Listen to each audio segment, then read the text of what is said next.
Hey guys, for today's video, gawa tayo ng authorization letter para makapunta na tayo ng PC office. Kukuha ng certificate.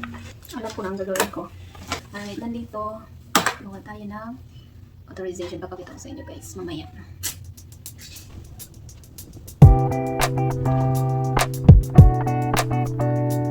Ito na, nakagawa na tayo ng authorization letter.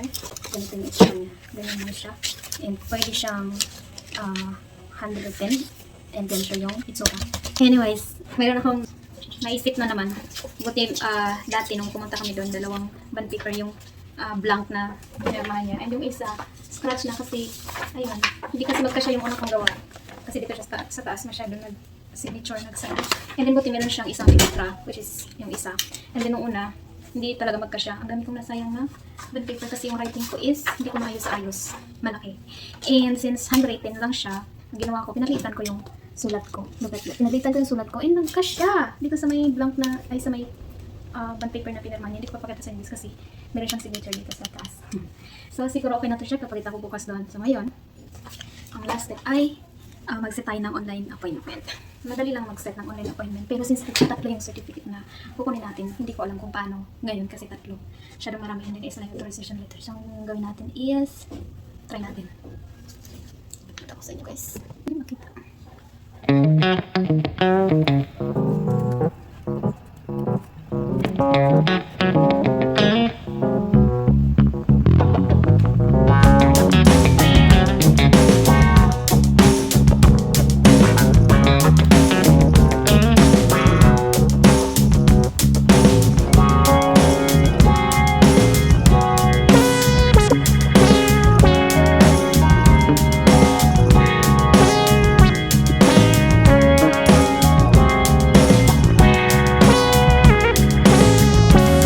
Alright, dito na tayo.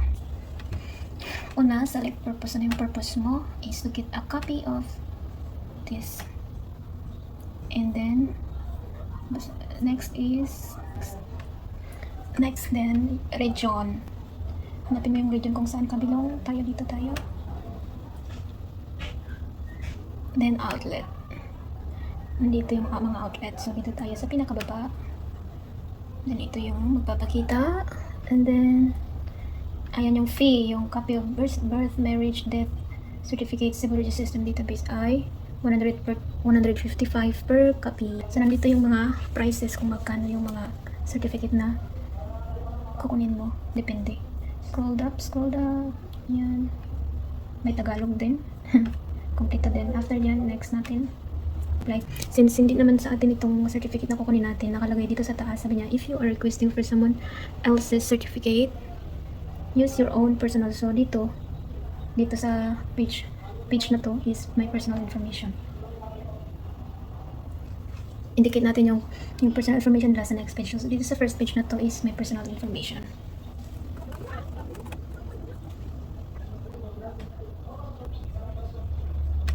May magsisend na OTP. And guys, na-receive ko yung OTP. Then verify. Ito na, enter na natin yung certificate na i-request natin. Ang gawin ko, isulat ko muna para di ako malito.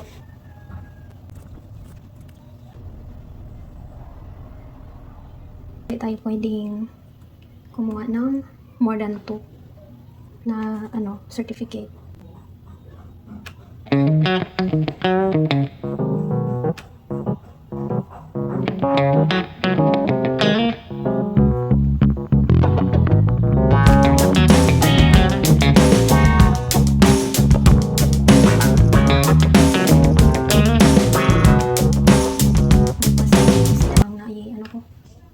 Hey guys, today is another day and today is my appointment schedule sa PaySay office para kumuha ng certificate. Okay na, dalhin ko. Tira na guys.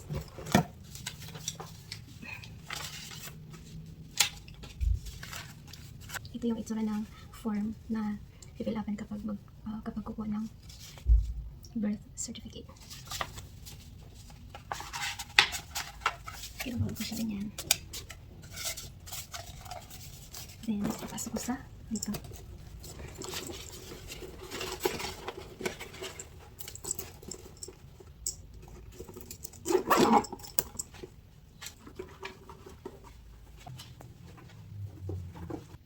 I'm ready, guys. Let's go. Guys, dito na ako sa PSA office. Dito ako sa PSA office and I have a problem. My authorization letter is may kulang and uulitin. And wala akong extra, wala akong dalang extra bond paper. And kailangan ng perma ulit ng may-ari or ng ate ko. So, sabi ng card, balik na lang daw ako bukas. Hindi ko marinig yung busis ko. Alright. Since dito na ako sa bayan, hindi ko alam kung ano yung gagawin ko. Uwi na lang siguro ako. Gusto kong matulog. Uwi na lang siguro ako kasi gusto ko kasi matulog. Ako ay walang masyadong tulog kagabi. Habang na lang ako ng sasakyan dito guys, ng cab babalik. Kain muna ako sa Jollibee.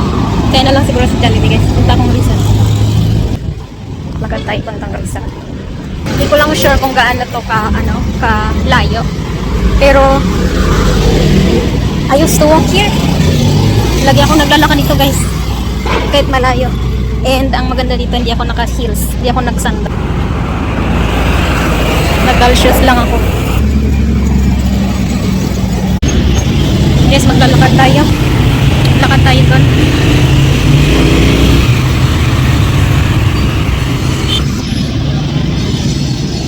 Hindi ko makita yung sarili ko guys sa phone. Hindi ko alam kung ano yung itsura ko ngayon. Pero for sure, I don't haggard na kasi mainit ko lang kung galang tayo. Still walking here guys.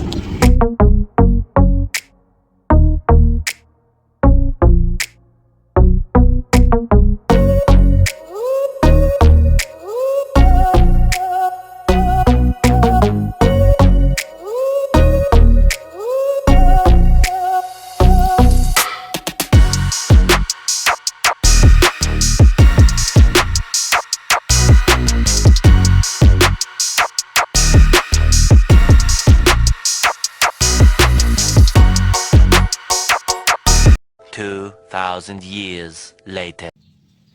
Another day to go to PSA. Let's go.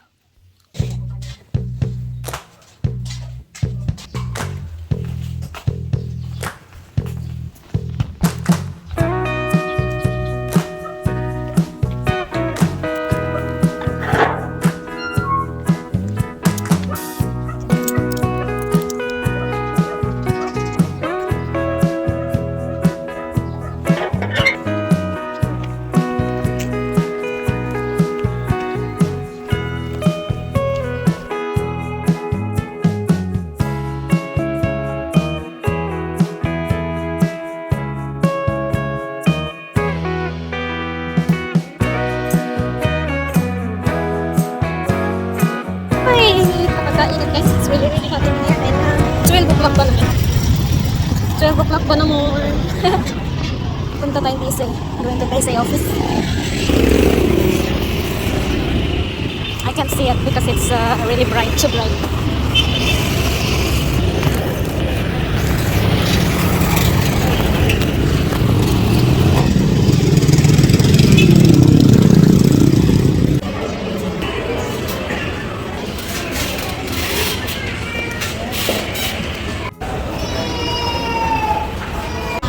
Natapos na rin sa place because ngayon dito ako sa princess office kasi inantay ko na ako na sa loob siya. Sobrang init. Grabe yung init. Puntayin ko siya dito sa labas. Doon ako galing kahit sa PSA. Yung place.